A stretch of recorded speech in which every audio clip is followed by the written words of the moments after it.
I would like to extend a warm welcome to all of you who came from the other side of the Atlantic. I know what it is. It takes some time to accommodate, but after a while you will see that's okay, and then you have to go back and start again. I would like to extend a special welcome to a great man who is contributing so much to our community, who happens to celebrate his birthday today. Sir Christopher Harper, but I cannot spot him. Christopher, thank you.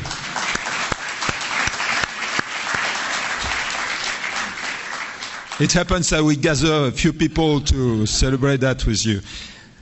It's really a pleasure to be here today. You remember that for many of you, last year we gathered in Paris, and that was I think a very good opportunity to look forward, not only to the World Summit, but beyond. And now we are here to take stock of what we did and to push forward. So at the end of the day, we are halfway between the two summits. This is true. And the aim of this seminar, as it was perfectly illustrated by Damon, is to offer a unique opportunity to step back and take time to put in perspective NATO's transformation in gathering all NATO political military authorities as well as industry. This forum, this seminar is open to the outside world, because this is how we see transformation, networking all the wills and the brains to make sure that we develop an alliance which is fit for purpose in the new environment, including think tanks, including academia, including young leaders who are with us today.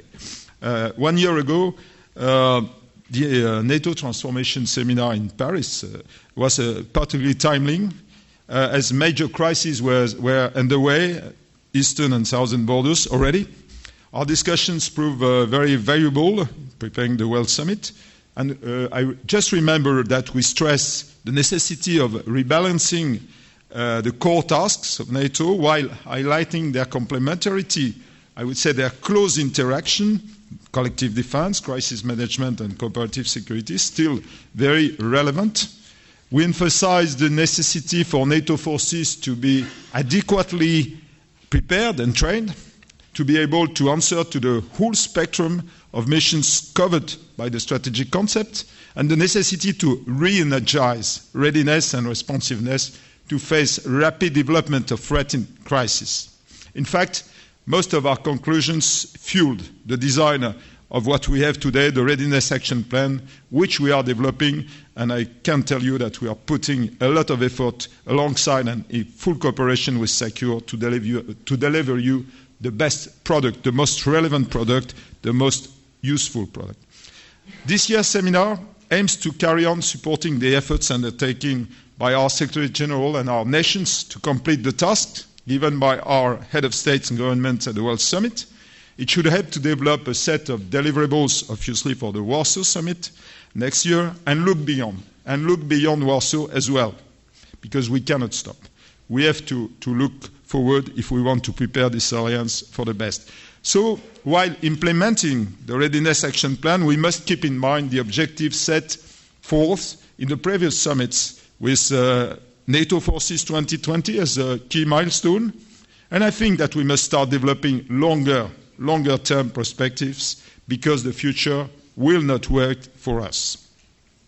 Since 66 years now, and certainly for the last decade, the NATO's coherent, consistent, and enduring transformation has enabled NATO forces to respond to emerging crises when they were tasked to do so. I believe it is crucial to keep and even to increase the pace of our dynamic transformation, as our forces will likely face a hardened security environment in the foreseeable future. And I would like to highlight three main reasons. First and foremost, more and more state and non-state actors may feel unconstrained by international laws and may look to strike our nations even on their own territories. On the Russian model, some of them will synchronize their efforts and act with a higher ambiguity. This hybrid modus operandi will likely be very innovative, even disruptive.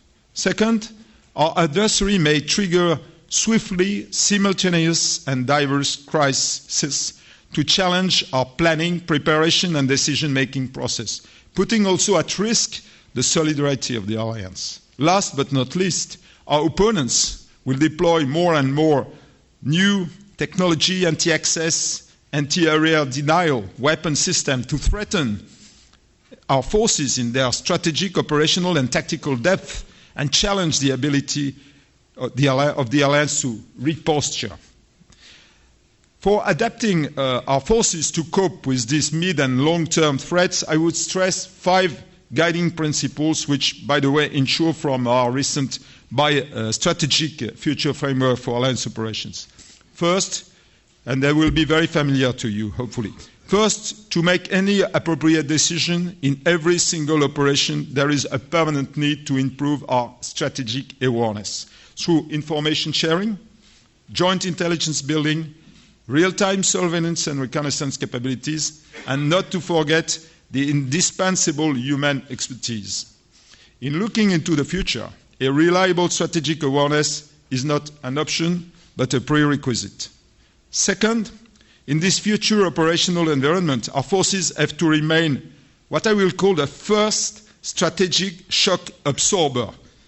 Because in times of enduring budget constraints and pressing environment, we should coordinate, consolidate our shared resilience through selected redundancy and improving measures of protection for our critical infrastructure, decision-making centers, networks, populations, and perhaps other centers of gravity. Third, to engage these opponents, our forces will have to be highly agile and modular, trained in the full spectrum of warfare, including high intensity. The enduring implementation of our Connected Forces initiative will be paramount in preparing, educating, training them in the right balance of our 3 core tasks. Fourth, in any context, including hybrid, our alliance has to gain or regain the battle of the narrative through effective strategic communication. Last but not least, our partners, committed to support our troops over the past decades, have become part, I would say, of the alliance DNA. And we have to ensure the highest level of interoperability of their forces with our forces to enable them to take their full share in our future coalitions and to cope with their own regional security. As a mutual benefit, they deserve enhanced involvement in the decision of the alliance future. And I'm very glad and very happy to enjoy the presence today of what I will call our spearhead partners, the nations from the Enhanced Opportunity Initiative.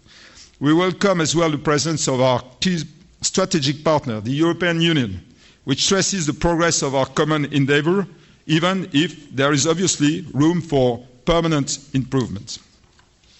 But a vision, a strategy, with a lack of resources could be seen at best as a dream, so some would say a hallucination.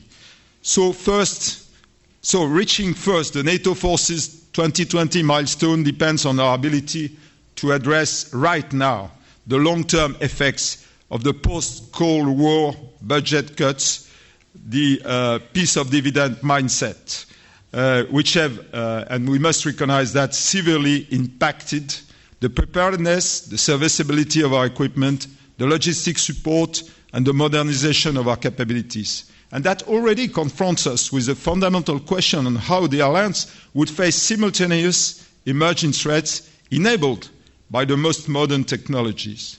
Hopefully, on the long term, the Defense Investment Pledge will finance the roadmaps and the implementation for our 16 main identified shortfalls.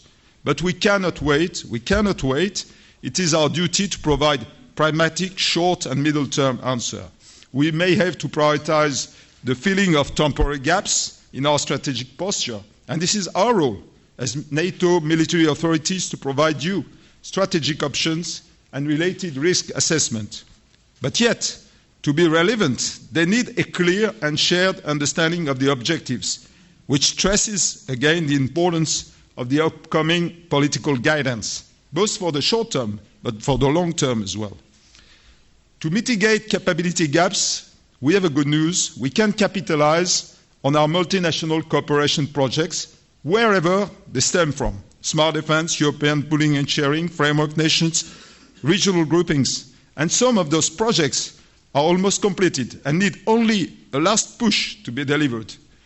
Other, more ambitious, need a long-term commitment well beyond 2020. We have learned in developing this multinational approach. We have learned first that nothing can replace the indispensable investment to stimulate participating nations and industry. Secondly, it takes time to refine requirements and set the proper frameworks.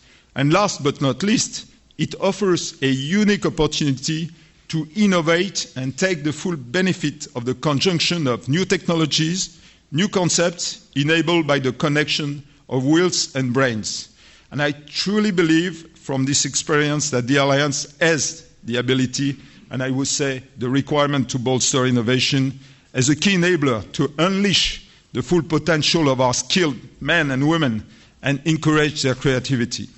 That also suggests sharing the best practices on new development and procurement models to better solve the equation of time, cost, and effectiveness.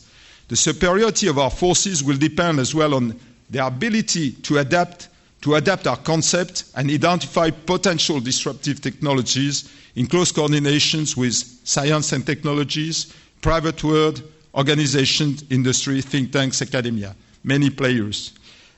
As a concrete example, because we must be pragmatic, as we look to replace some of our major assets, such for instance as the Allied AWACS fleet, which is so important contributor to air surveillance and command and control. So we have to replace those fleets within the next 2 decades. And we have the opportunity to bolster an innovative and collaborative approach which should provide credible, affordable, sustainable options. And this is as well, obviously, an opportunity to strengthen the transatlantic bond and support our industrial basis of defense and technology on both sides of the Atlantic. So, in a summary, during this seminar, we offer you to shape a transformation able to provide simple and striking answers to current and emerging security challenges, a way that ensures coherence of all our previous efforts to prepare tomorrow's alliance the most efficiently in balancing ambition and pragmatism, in focusing on operational capabilities, in capitalizing on our formidable human potential, and investing in the youth. Yesterday, as a full part of this seminar, in partnership with the Atlantic Council, again, ACT organized a Young Professional Day based on the same topics that we have in front of us. As we are looking for their creative output, we welcome representatives of young leaders in today's discussion, and you can be sure they will not be shy to speak. Simple and striking, I said, was also the requirement given by the North Atlantic Council for the design of the NATO flag in 1953. Very good vintage, by the way. A white compass rose emblem symbolizing the direction towards the path of peace, with 4 white lines radiating from the 4 cardinal directions. The blue color obviously symbolizing the Atlantic Ocean, while the circle stands for unity. Ladies and gentlemen, leading NATO today on the right heading requires a great captain. So it is an honor and a pleasure to welcome now our Secretary General, Jens Stoltenberg. Secretary General, the floor is yours.